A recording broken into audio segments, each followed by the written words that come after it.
Voy, voy a hacerme acá para que ustedes puedan verme y yo pueda verlos a ustedes.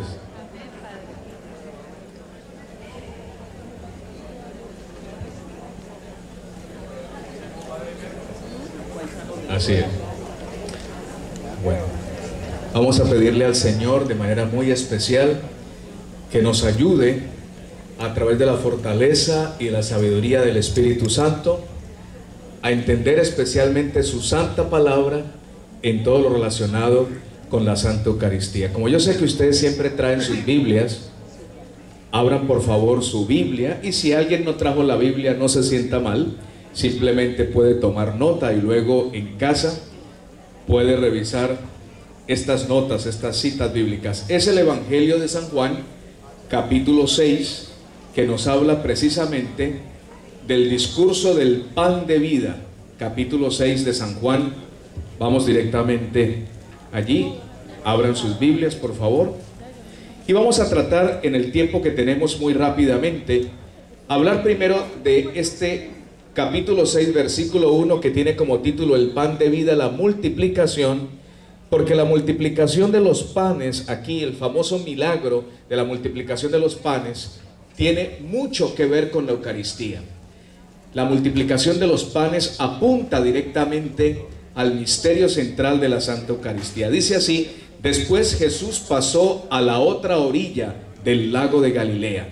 Es decir, Jesús cruza el lago. Le seguía un enorme gentío a causa de las señales milagrosas que le veían hacer a los enfermos. Jesús sube al monte y se sienta allí con sus discípulos. Se acercaba la Pascua, la fiesta de los judíos. Vamos rápidamente, pero también minuciosamente, a ver lo que San Juan nos dice hasta aquí. Dice que Jesús cruza el famoso mar de Galilea. Cruza el mar de Galilea. Le seguía un enorme gentío a causa de los prodigios, de los milagros que realizaba. Luego Jesús sube al monte y se sienta con sus discípulos. Todo esto ocurre durante la fiesta de Pascua, la fiesta de los judíos. ¿Qué elementos tenemos aquí? Jesús sube a la montaña, Jesús realiza milagros, los hace durante el tiempo de la Pascua, cruza el mar de Galilea. Todos estos elementos, cruzar el mar, subir al monte y celebrar durante la fiesta de la Pascua, nos recuerdan a otra figura del Antiguo Testamento, a una figura prominente. ¿Quién es esa figura prominente? Moisés, exactamente. Recuerden que el primer milagro en el desierto fue el maná que Dios dio al pueblo de Israel. Y cuando la gente sigue a Jesús solamente por las señales milagrosas, eso muestra un nivel pobre de fe. Si volvemos aquí a San Juan, dice San Juan nuevamente, capítulo 6, versículo 2, que le seguía un enorme gentío a causa de las señales milagrosas. Fíjense cómo San Juan no habla simplemente de milagros, sino de señales milagrosas, porque todos los milagros que Jesús realiza en el Nuevo Testamento, especialmente en el Evangelio de San Juan, señalan, apuntan hacia una realidad más profunda. Hay mucho más que el milagro. El milagro o el evento extraordinario que Jesús realiza o celebra en el Evangelio de Juan siempre apunta a una realidad más profunda, y lo vamos a descubrir en unos momentos. Luego dice el versículo 5: Jesús levantó los ojos y al ver el numeroso gentío que acudía a él, le dijo a Felipe: Felipe, ¿dónde iremos a comprar pan para que coma tanta gente? Aquí el Señor está poniendo a prueba a Felipe. Vamos a ver la calidad, los quilates de Felipe. Vamos a ver qué tipo de fe y de comprensión de las realidades del reino de Dios tiene Felipe. Por eso el Señor, en una forma en que quiere ponerlo a prueba, levantó los ojos al cielo y al ver al numeroso gentío que acudía a él, le dice a Felipe: Felipe, ¿dónde vamos a comprar pan para que coma tanta gente? Y dice aquí claramente el versículo 6, para que lo marques. Se lo preguntaba para ponerlo a prueba, pues él sabía muy bien lo que iba a hacer. ¿Quién sabía muy bien lo que iba a hacer? Jesús, obviamente. Felipe le respondió: 200 monedas de plata no alcanzarían para dar a cada uno un pedazo. Fíjense, el Señor tiene algo completamente diferente en mente. El Señor está tratando de darle a entender a Felipe que quiere alimentar a ese gentío, a esa multitud, a esa muchedumbre.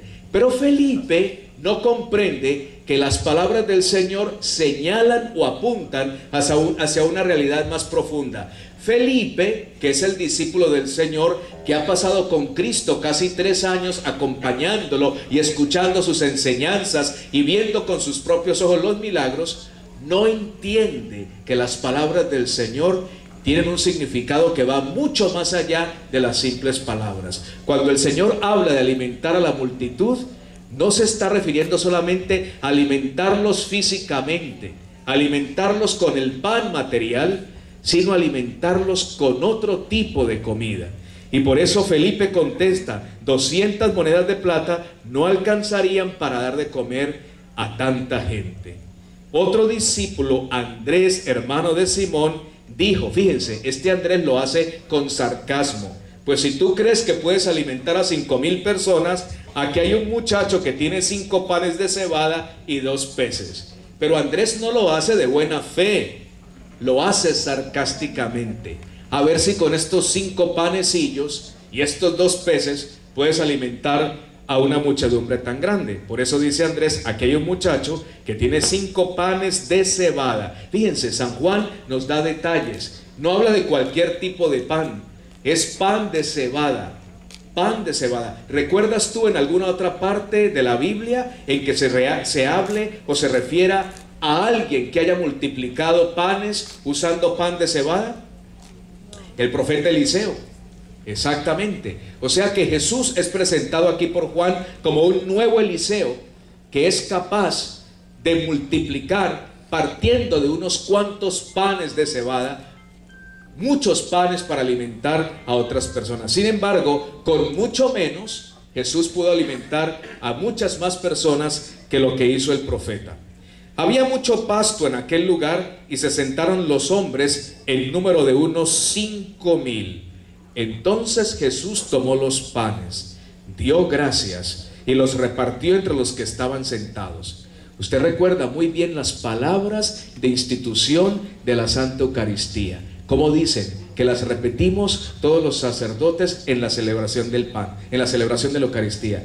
Y dando gracias al Padre Celestial, lo partió y lo dio a sus discípulos diciendo. Fíjense cómo el lenguaje que usa aquí San Juan en la historia de la multiplicación de los panes, como decía antes, está señalando, está apuntando, está dirigiendo sus filas hacia una realidad diferente, hacia una realidad más profunda. El milagro de la multiplicación de los panes nos está presentando, por decirlo así, la antesala, la primera etapa de algo más extraordinario o más grande, el milagro de la Santa Eucaristía. Por eso en el versículo 11, nuevamente capítulo 6, dice: Jesús tomó los panes, dio gracias y los partió entre los que estaban sentados. Lo mismo hizo con los peces, y todos recibieron cuanto quisieron.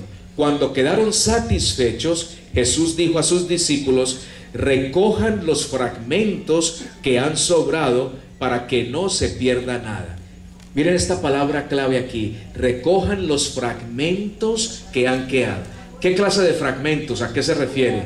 Lo traduciríamos como pedazos de pan, mendrugos de pan en castellano correcto, ¿no? Pero la palabra que aparece en griego, kalamata, es fragmentos. La palabra fragmentos aquí es el mismo lenguaje que usa la palabra del Señor cuando se refiere a los trozos de pan en la Santa Eucaristía. O sea que aquí la palabra fragmentos está nuevamente señalando hacia una realidad más profunda, y esa realidad más profunda, más valiosa, más significativa, es mucho más que la multiplicación de los panes. Es otro tipo de pan, otro tipo de comida, y es la Santa Eucaristía.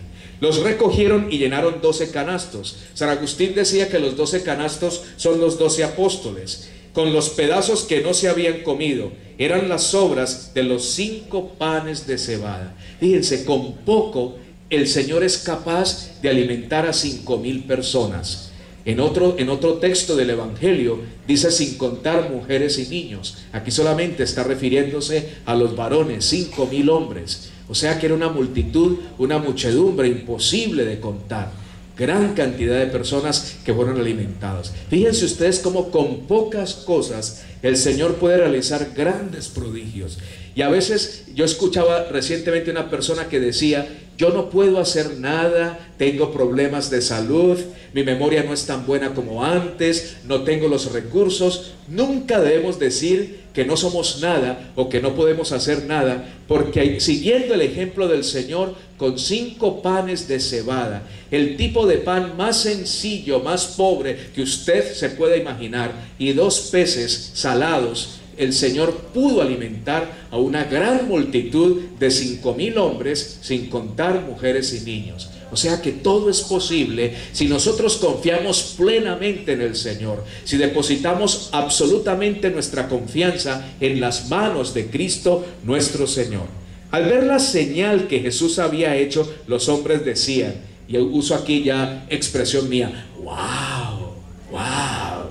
Dice: este es sin duda el profeta que había de venir al mundo. En el libro del Deuteronomio se hace una profecía de un gran profeta que vendría al mundo. Y entonces la gente, al ver que Jesús había realizado ese prodigio de la multiplicación de los panes y los peces, dijo: este debe ser el profeta al cual hacía referencia el libro del Deuteronomio en el Antiguo Testamento. No hay duda que se trata de ese gran profeta. Si tú quieres chequearlo, en Deuteronomio 18:15. Ese es el gran profeta. Jesús se dio cuenta que iban a tomarlo por la fuerza para proclamarlo rey. O sea, querían usarlo para sus propios propósitos, querían forzarlo. Este es el gran profeta, y si es el gran profeta, nos sirve perfectamente para nuestros propósitos políticos. Podemos hacerlo rey, podemos hacerlo nuestro libertador, podemos hacerlo nuestro líder, nuestro caudillo político. Por eso el Señor rechaza ese tipo de pretensiones y huye al monte solo, porque la hora del Señor todavía no había llegado. Al llegar la noche, sus discípulos bajaron a la orilla y, subiendo a una barca, cruzaron el lago rumbo a Cafarnaún. Habían visto caer la noche sin que Jesús se hubiera reunido con ellos, y empezaban a formarse grandes olas debido al fuerte viento que soplaba. Vamos a pasar un poco más adelante. Dice: al día siguiente, gracias, la gente que se había quedado al otro lado del lago se dio cuenta que allí no había nada más que una barca, y Jesús no había subido con sus discípulos, sino que estos se habían ido solos. Mientras tanto, algunas lanchas de Tiberíades habían atracado muy cerca del lugar donde todos habían comido el pan. Recordemos, Jesús alimentó ¿a cuántos? A una multitud, de acuerdo con el Evangelio, de 5,000 personas. Al ver que ni Jesús ni sus discípulos estaban allí, la gente subió a las lanchas y se dirigió a Cafarnaún en busca de Jesús. El mismo pueblo, la misma multitud, la misma muchedumbre que había sido alimentada con esos panes y esos peces, se fue a buscar a Jesús. Cuando vio que Jesús y los discípulos no estaban en el mismo lugar donde habían sido alimentados el día anterior, dijo: vamos a buscarlo. ¿Y por qué creen ustedes que iban a buscar a Jesús? No porque realmente reconocieran en Jesús al Mesías, al Hijo de Dios, al verdadero Rey de Israel, sino porque simplemente querían más alimento. Diciéndolo en lenguaje coloquial: llénanos la panza, queremos más comida física, queremos más pan material. Por eso lo buscaban, porque sabía que el Señor realizaba señales prodigiosas. Por eso decía al comienzo que es muy triste que hay personas que solamente buscan los milagros del Señor, pero no al Señor de los milagros. O sea, esas personas que solamente ven a Cristo presente en los acontecimientos extraordinarios, en las señales prodigiosas, son personas con una fe muy pobre. La Madre Teresa de Calcuta, de grata recordación, decía que debemos encontrar a Dios presente en los acontecimientos sencillos de la vida. Cuando tú ves al Señor presente en la sonrisa de un niño, en la caricia tierna de un anciano, en la oración de una persona, en las cosas preciosas que nos trae la naturaleza, Entonces, cuando tú admiras las cosas ordinarias o simples de la vida y allí encuentras que hay algo extraordinario, entonces tu fe es una fe poderosa, una fe extraordinaria. Sin embargo, si tú eres la clase de persona que solamente encuentra la presencia de Jesús en el milagro, en la señal prodigiosa, entonces nos dice la palabra del Señor que en tal caso tendríamos una fe muy pobre. Es como la fe infantil de un niño que solamente le dice a su papá o a su mamá: dame, dame, dame, dame. En este sentido, mis amigos, debemos crecer abundantemente y profusamente en nuestra fe. Versículo 24. Al ver que ni Jesús ni sus discípulos estaban allí, la gente subió a las lanchas y se dirigió a Cafarnaún en busca de Jesús. Se dirigió en busca del Señor, no porque lo buscaran a Él, no porque creyeran en Jesús como el Mesías, no porque entendieran que Él venía a traer el plan de salvación de su Padre Celestial. Simplemente al encontrarlo al otro lado, dice el versículo 25, le preguntaron: Maestro, ¿cómo es que has venido aquí? En otras palabras, ¿por qué te fuiste? ¿Por qué no estás aquí para darnos el pan material con el cual llenaste nuestros estómagos la noche anterior? Jesús les contestó: en verdad les digo, ustedes me buscan no porque han visto a través de los signos, sino porque han comido pan hasta saciarse. Claramente lo dice el Señor. Me buscan porque quieren otro sándwich, me gustan porque quieren más pan, me gustan porque quieren algún otro plato apetitoso de comida. Trabajen, fíjense, para que lo marquen ahí, es el versículo 27. Trabajen no por el alimento de un día, sino por el alimento que permanece y da vida eterna. Fíjense cómo Felipe y Andrés no entendieron que el Señor quería alimentar a esa multitud no solamente con un pan material, sino que el milagro de la multiplicación de los panes apuntaba a un tipo de realidad extraordinaria. ¿Y cuál era esa realidad extraordinaria? El alimento con la Santa Eucaristía. Por eso en el versículo 27 dice: ustedes me buscan simplemente porque quieren el alimento del día, el pan del día, la comidita diaria, pero no me buscan por el verdadero alimento que permanece, y que da vida eterna. ¿Y cuál es el alimento que permanece y que da vida eterna? La Santa Eucaristía, la Santa Comunión. Este se lo dará el Hijo del Hombre. Él ha sido marcado con el sello del Padre. O sea que esta rápida introducción sobre la multiplicación de los panes nos permite entender cómo este milagro, mis amigos, está estrechamente conectado con la Santa Eucaristía. Como el tiempo es precioso y va rápido, vámonos entonces al pan de vida. Es el versículo 28. Entonces le preguntaron: ¿qué tenemos que hacer para trabajar en las obras de Dios? Jesús respondió: la obra de Dios es esta, creer en aquel que Dios ha enviado. ¿Cómo lo veían estos seguidores a Jesús? Es un gran profeta. Y es un gran profeta, ¿por qué? Porque todos los profetas, al igual que Moisés, hacen grandes prodigios, milagros, señales. Solamente vieron las señales o los prodigios, pero no vieron lo que había detrás de las señales y de los prodigios. No vieron que el que les estaba dando de comer y el que les estaba anunciando un tipo de comida eterna era el Hijo de Dios. Por eso dice, respondió Jesús: entiendan que la obra de Dios es esta, creer en aquel que Dios ha enviado.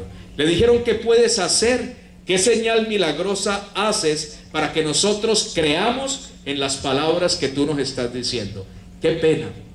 Nuevamente, hay personas que siempre quieren la prueba. Señor, si realmente es tu voluntad que mi hija se case con el sinvergüenza que tiene de novio, dame la prueba, dame la evidencia, háblame, muéstrame, dame una señal. Yo nunca recuerdo, sinceramente, lo digo modestamente, nunca recuerdo haberle pedido al Señor: dame una prueba, demuéstrame que quieres que yo sea sacerdote. Nunca. Recordemos en el libro del profeta Isaías capítulo 7, dice claramente la palabra del Señor: esta es la única prueba que recibirán. La Virgen está encinta y dará a luz a un hijo, a quien pondrá por nombre Emmanuel, que significa Dios entre nosotros. Esa es la señal, Dios entre nosotros. y Dios el Emmanuel, Cristo Jesús, está entre nosotros en ese milagro portentoso que lastimosamente Andrés y Felipe no entendieron, en ese milagro portentoso que las multitudes que solamente querían pan no entendieron. Y ese milagro es la Santa Eucaristía, Cristo presente entre nosotros. Por eso le dijeron nuevamente: ¿qué puedes hacer?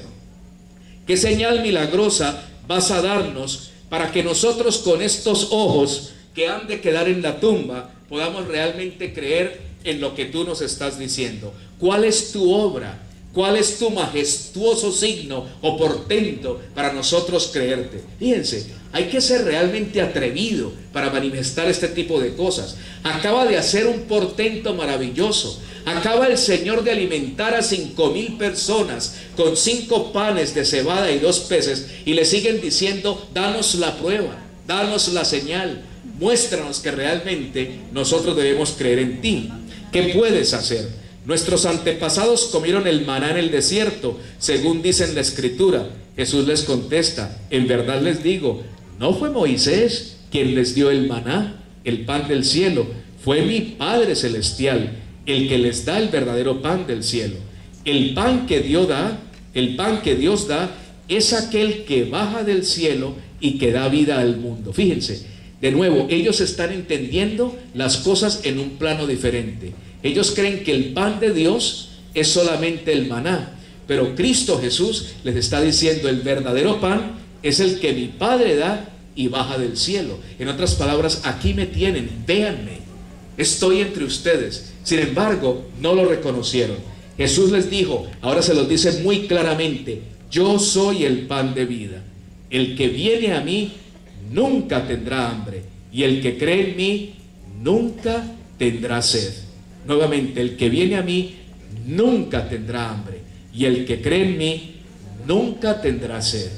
Ellos seguramente no entendieron esas palabras del Señor. De nuevo, en sus mentes debieron creer que Cristo Jesús se refería solamente a un alimento material y a una bebida corporal, pero no entendieron que el Señor estaba ofreciendo la Santa Eucaristía. Sin embargo, como ya les dije, ustedes se niegan a creer aún después de haberlo visto.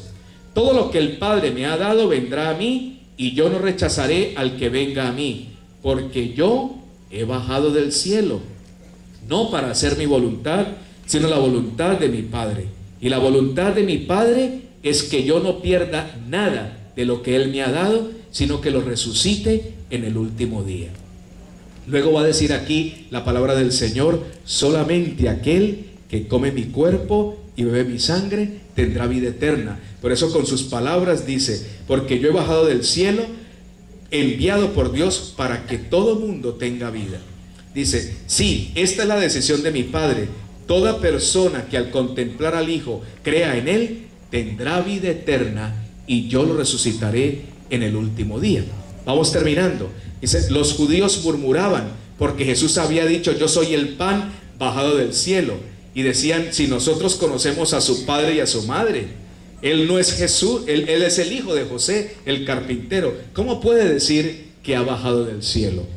Obviamente no entendían tampoco el misterio de la encarnación del Hijo de Dios, del Emmanuel, que se hizo como uno de nosotros, exactamente como uno de nosotros, pero como dice San Pablo, menos en el pecado. Jesús les contestó: no murmuren entre ustedes. Nadie puede venir a mí si no lo atrae el Padre que me envió. Yo no sé si ustedes recuerdan, pero pueden chequearlo en casa. En el libro de los Números, en el Antiguo Testamento, en el capítulo 11, versículo 3, encontramos a Moisés frustrado completamente con las multitudes. Recordemos que el Señor alimentó al pueblo de Israel cuando salió del desierto por 40 años. Caía constantemente maná, el pan del cielo, para que pudieran alimentarse. Y sin embargo, estos judíos empezaron a murmurar. Es lo que los psicólogos le llaman el síndrome del ay, ay, ay. Ay, cuando vivía en La Habana lo tenía todo, y vine aquí a Miami y mire cómo vivo. Ay, cuando vivía en Jayuya, en Puerto Rico, todo lo tenía, se comía mejor, había paz, había alegría, y ahora que estoy aquí, vivo en la miseria. Ay, cuando vivía en Guadalajara, qué bien se vivía. Y mire cómo estoy ahora aquí pasando grandes necesidades. Cuando vivía en Nueva York, las cosas eran mejores. Y ahora aquí en este infeliz estado de la Florida, se pasan necesidades. ¿No? Es el síndrome de la yayay, de los quejumbrosos, de los que se quejan, de los que chillan, de los que murmuran. Y así eran los judíos. En libro de los Números, capítulo 11, versículo 3. Moisés se siente frustrado con las multitudes que le dicen, fíjense, estamos cansados de comer maná. Fíjense, el Señor les está dando el pan bajado del cielo y le dicen, estamos cansados de comer maná. Danos de comer carne, queremos comer carne. ¿Okay? Aquí también las multitudes, en el caso de San Juan, no están interesadas en Jesús, sino que están interesadas en ¿qué? En la comida material, en la señal, en el portento, en el milagro. Y por eso dice el Señor, no murmuren entre ustedes, seguramente en referencia a las murmuraciones que también los judíos hicieron contra Moisés en el capítulo 11 del libro de los Números, versículo 3. Dice, porque mi Padre me envió a mí, nadie puede venir a mí si no lo envía el Padre, y yo lo resucitaré en el último día. Está escrito en los profetas, serán todos enseñados por Dios, y es así como viene a mí toda persona que ha escuchado al Padre. Pues por supuesto que nadie ha visto al Padre, solo aquel que ha venido de Dios ha visto al Padre. En verdad les digo, el que crea en estas enseñanzas sobre la Santa Eucaristía tiene vida eterna. El Señor aquí dice en el versículo 47, concretamente, en verdad les digo, el que crea que yo soy el pan de vida, tiene vida eterna. El que crea, en otras palabras, en estas enseñanzas sobre la Santa Eucaristía, tiene vida eterna. Y dice luego el Señor nuevamente, yo soy el pan de vida. Fíjense cómo sus antepasados comieron el maná en el desierto, pero murieron. ¿Por qué murieron?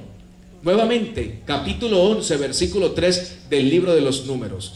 El Señor, ¿qué hizo? En su infinita bondad y misericordia, sacó al pueblo de Israel de la esclavitud de los egipcios. En Egipto, el pueblo de Israel había sido usado como obra de mano barata en las construcciones de los grandes monumentos funerarios. Y el Señor envía a su caudillo, ¿a quién? A Moisés, y lo libera y lo saca cruzando el Mar Rojo. Y luego caminan por el desierto 40 años. Y dice la palabra del Señor en el Antiguo Testamento que Dios alimenta a ese pueblo de Israel no con cualquier tipo de pan, sino con maná, pan caído del cielo, alimento enviado por el propio Dios, por nuestro Padre Creador. Y cuando necesitan agua, entonces Moisés golpea con su cayado una roca en el desierto y brota agua. O sea que el Señor mantuvo a todo ese pueblo por 40 años. ¿Cómo respondió el pueblo? Con murmuraciones, con quejas. Incluso intentaron matar a Moisés. Por eso nuevamente aquí el Señor traza una línea muy importante, y con esto termino para que nosotros no la perdamos. Dice claramente, yo soy el pan, dice, yo soy el pan de vida, versículo 48. Sus antepasados, aquellos a los cuales hace referencia el libro de los Números, capítulo 11, versículo 3, comieron el maná, sin embargo murieron en el desierto. ¿Por qué murieron? Por murmurar contra Dios, por murmurar contra Moisés. Y sabemos nosotros por la palabra del Señor que esa generación estuvo 40 años vagando por el desierto, y esa generación de murmuradores, de quejumbrosos, de personas que rechazaron el milagro de Dios, no entraron a la tierra prometida. No entraron a la tierra prometida. Perdieron la herencia por haber murmurado contra Dios, por haber rechazado la benevolencia y providencia de Dios al alimentarlos con el maná del cielo. No queremos ese maná, estamos cansados de eso. Danos carne. Dice, por eso aunque comieron el maná, murieron, no vieron la tierra prometida. Si ustedes se obstinan en negar las enseñanzas sobre la Sagrada Eucaristía, si ustedes no creen que yo soy el pan vivo bajado del cielo, ustedes también van a perder la herencia, van a perder la tierra prometida, van a perder la vida eterna como la perdieron los israelitas en el desierto. Ese es el mensaje claro, la línea que el Señor traza. O estás conmigo o estás contra mí. Por eso dice, aquí tienen el pan vivo bajado del cielo, para que lo coman y ya no mueran. ¿Cuál es el pan vivo bajado del cielo? La Santa Eucaristía. Yo soy el pan vivo que ha bajado del cielo. El que coma de este pan vivirá para siempre. Los que comieron del maná vivieron 40 años. Los que coman de este pan vivirán para siempre. Para siempre. El pan que yo daré es mi carne y lo daré para la vida del mundo. El pan que yo daré es mi carne. Fíjense, algunos piensan, algunos comentaristas dicen, cuando Jesús dijo el pan que yo daré es mi carne, lo quiso decir en forma simbólica. Quiso simplemente decir el Señor, quiero alimentarlos espiritualmente con mi palabra. Fíjense, pero en griego, en el original griego, la palabra que usa el Señor cuando dice el que coma mi carne tendrá vida eterna, es una palabra, si usted quiere aprenderla, la palabra trogón. Es T de torre, R de rosa, O de Orlando, G de gato, O de Orlando y N de Nancy. Trogón. ¿Sabe lo que quiere decir trogón? Masticar. O sea que el Señor aquí no está haciendo referencia a una comida simbólica, a una comida espiritual. Como dicen algunos hermanos no católicos, cuando el Señor dice come mi carne, se refiere simplemente aliméntate en forma figurada o espiritual con mi palabra. No, la palabra es muy clara, trogón, da la idea de masticar, una palabra bien clara, bien precisa. Por eso yo soy el pan vivo, el que coma, el que trogón de este pan vivirá para siempre. El que coma de este pan vivirá para siempre. El pan que yo daré es mi carne y lo daré para la vida del mundo. Los judíos discutían entre sí, versículo 52, ¿cómo puede este hombre darnos a comer su carne? Si el Señor hubiese querido significar con esto algo simbólico, no hubiesen los judíos reaccionado de esa manera tan fuerte. ¿Cómo puede este hombre pedirnos que nos comamos su carne? Habría que matarlo. Eso sería una forma de canibalismo, ¿sí? Aquí hay algo claro que quiero dar a entender. Por eso dice, el que coma mi carne. No se refiere a la carne del cuerpo del Señor depositada en el sepulcro, en ese sepulcro limpio y nuevo de José de Arimatea. Se trata del cuerpo glorificado del Señor, y en esto la enseñanza de la iglesia es muy clara. Se trata del cuerpo glorioso de Cristo. Fíjense que el verbo va hacia el futuro. El que coma mi carne, el que coma mi carne. Se trata del cuerpo glorioso, se trata del cuerpo que ascendió, se trata del cuerpo que está al lado del Padre, a la diestra del Padre, en gloria y esplendor. Se trata del cuerpo del Cristo resucitado. Por eso aquí no se puede pensar en ninguna forma de canibalismo. El que come mi carne, yo le daré la vida del mundo. Los judíos discutían entre sí, ¿cómo puede este hombre darnos a comer su carne? Jesús les dijo, en verdad les digo, que si no comen la carne del Hijo del Hombre y no beben su sangre, no tienen vida en ustedes. Están muertos, al igual que sus antepasados del libro de los Números capítulo 11 versículo 3. Están muertos, no tienen vida. ¿Qué clase de vida? No tienen la vida eterna.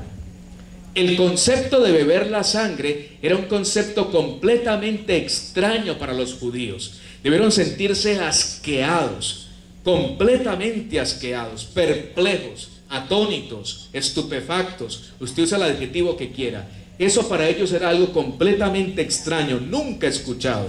Por eso el Señor dice, beben mi sangre. Beber la sangre del Señor es compartir totalmente, plenamente su vida. Compartir totalmente su vida. Cuando tú sobre el altar de la Santa Eucaristía te acercas y el sacerdote, el diácono o el ministro extraordinario de la comunión te da la sangre del Señor y te dice la sangre de Cristo, tú respondes, porque se trata de un diálogo.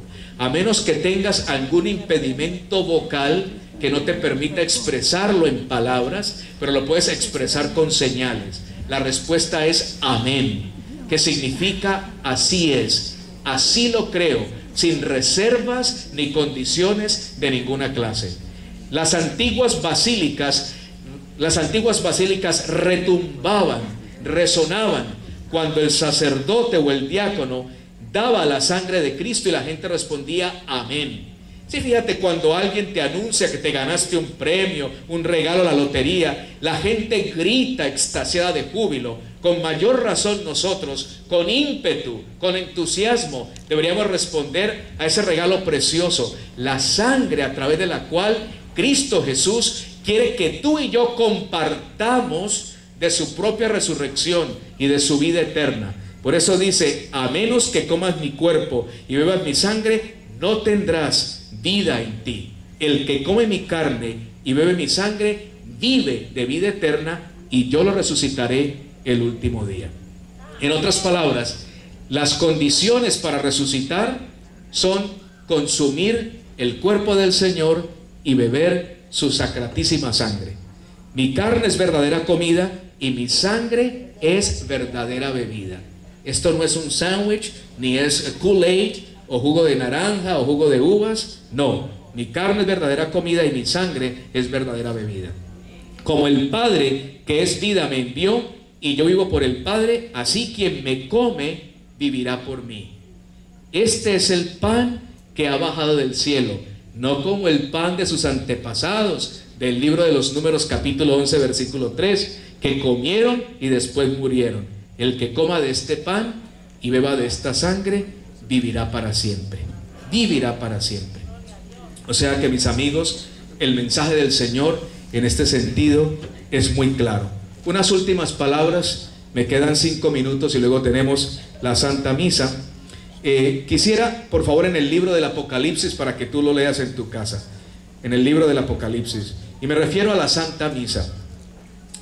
Cuando San Juan está en la isla de Patmos, recordemos, una isla prisión del Imperio Romano, San Juan tiene una visión, un éxtasis extraordinario, y en esa visión San Juan, sin poderlo ver directamente, tiene una teofanía. Una teofanía es una visión. Dios se hace manifiesto, Dios se hace presente. En el profeta Ezequiel, con rayos, con truenos, con símbolos extraordinarios. Pero aquí San Juan ve un trono magnífico. Dice que se encontraba en la isla de Patmos, y esta visión la tiene el día del Señor. El día del Señor es el día domingo, y la palabra domingo en castellano viene del latín dominus, que significa día del Señor. O sea que San Juan tiene una visión muy clara. San Juan ve la Santa Misa celebrada en el cielo, la liturgia del cielo. Y el capítulo 2 y el capítulo 3 nos muestran muchos símbolos litúrgicos: el candelabro, las vestimentas del sacerdote, el incienso, las velas, muchas cosas. Pero aquí es lo que quiero decirle, lo que quiero apuntar. Cuando San Juan tiene esa visión impresionante de Cristo Jesús, del Cordero, dice aquí, al verlo, versículo 17 del capítulo 1 del libro del Apocalipsis, al verlo, caí como muerto a sus pies. Esa debe ser la actitud de nosotros cuando llegamos el día domingo en la celebración de la Santa Misa al trono del Cordero que está allí en la celebración de la Santa Misa. Ahí está el Cordero, el Hijo de Dios presente. ¿Qué hace San Juan? Cae completamente a los pies del Señor, postrado totalmente. No sé si alguna vez has visto una ordenación sacerdotal. El candidato a ser ordenado o el diácono que va a ser ordenado se postra, se tumba completamente sobre el suelo. Cuán largo o cuán corto, como en el caso mío, cuán largo o cuán corto es. Se postra totalmente en señal de reverencia. Esa debe ser la actitud nuestra en la Santa Misa, de absoluta y total reverencia. Por eso, cuando tú te acercas a recibir el cuerpo y la sangre del Señor, haces una inclinación profunda a la usanza y siguiendo exactamente lo que San Juan hizo cuando se encontró ante el trono del Cordero. Se postró. Por eso hay personas que se arrodillan a recibir la Santa Comunión. Por eso hay incluso personas en las tradiciones del Medio Oriente que se postran completamente en el suelo para recibir la comunión.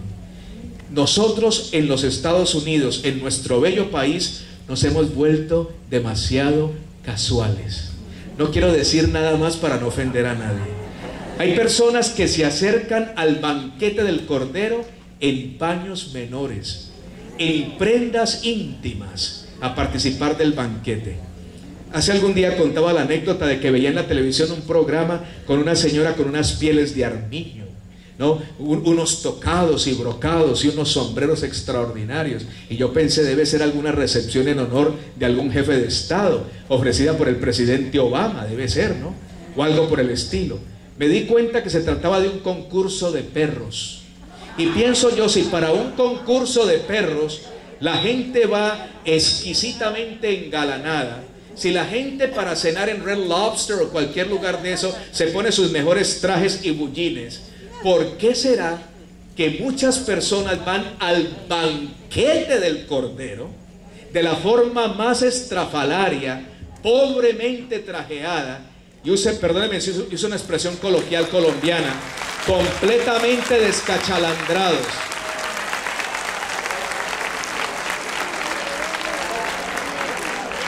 Entonces, no podemos ser tan casuales, mis amigos, ni en la forma de vestir, ni en los gestos, ni en la disposición anímica o del corazón cuando nos acercamos al banquete del Cordero.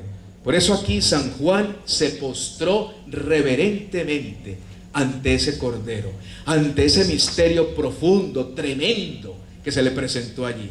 Por eso, mis amigos, es indispensable que cambiemos nuestra actitud. Yo me impresiona ver a nuestros hermanos haitianos, y si hay haitianos aquí, felicitaciones. Ustedes saben que los haitianos, Haití es el país más pobre del hemisferio occidental. Sabemos de los embates que ha sufrido la naturaleza.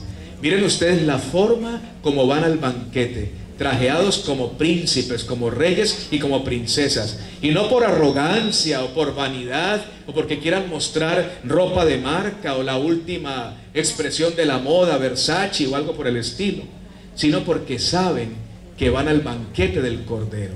No tenemos que ir con trajes costosos o luminosos como los de un torero, con trajes de luces, pero sí vestirnos con modestia, con honestidad, porque, mis amigos, porque de eso se trata. Es la cena del Cordero, es el banquete, tiene que recuperar la dignidad. Fíjense, lo que nosotros tenemos en nuestras manos en la Santa Eucaristía es a Cristo mismo, a Cristo Jesús, al pan vivo bajado del cielo.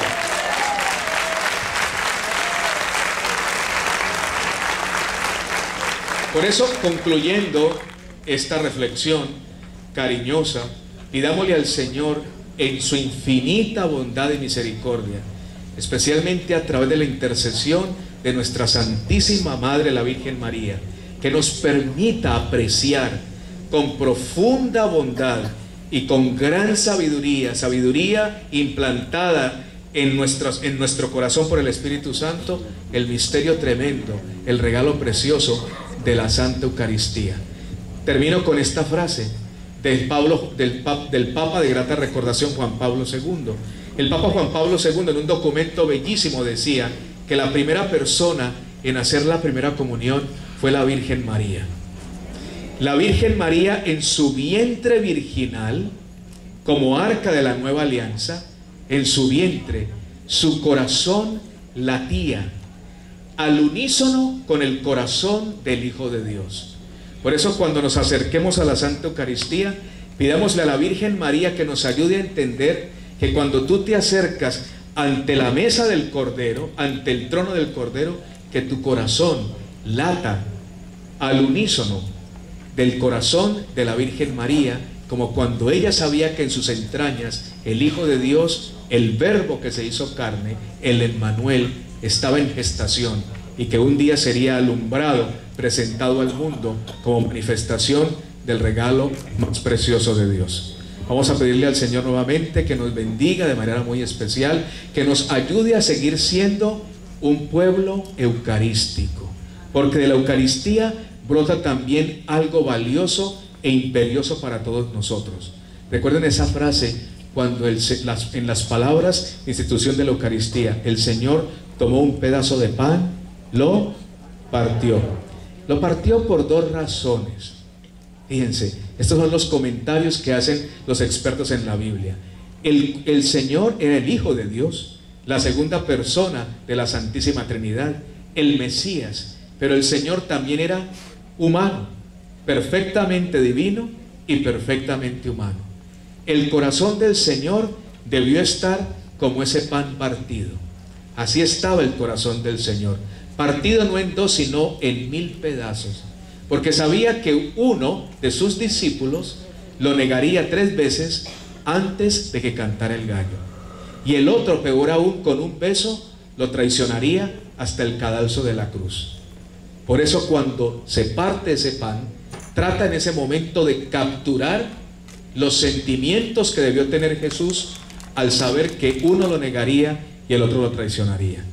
Y también cuando el Señor partió ese pan, quería darnos un mensaje muy claro: parte tú también tu pan, conviértete en pan, en alimento para otras personas. Comparte tu tiempo, tus recursos, tu amor, tus alegrías. Sacrifícate por los demás, de igual forma que Cristo se parte, se sacrifica, se doblega en el madero de la cruz. Se doblega en el madero de la cruz. Es muy claro el mensaje, mis amigos. Nuevamente pidámosle al Señor en esta tarde que nos llene de abundantes bendiciones.